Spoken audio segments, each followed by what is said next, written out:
Hi guys, so today, bigla ang gala lang pala to. So itong videong to is last August pa to guys. Hindi ko nga lang ma-edit at ma-voice over.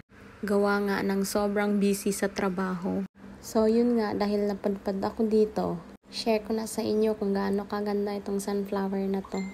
Hindi ko rin akalain guys, ganito pala siya kaganda sa personal. First time ko lang kasi nakakita ng sunflower. So yun nga, once a year lang tong sunflower dito sa Japan. Every summer lang siya. And then hindi naman namin in-expect na ganito pa rin pala siya kaganda. Kasi nga, kakadaan lang ng bagyo. By the way guys, ito pala siya ay himawari sa Japanese. Actually guys, malawak siya pero sa kabilang banda is naaano siya ng bagyo. Natutumba siya ng bagyo.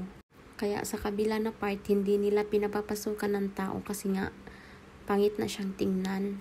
Pagpapasok ka dito guys, may entrance to. Hindi siya free, may entrance na 200 yen every person. Medyo okay naman siya, worth it naman yung entrance.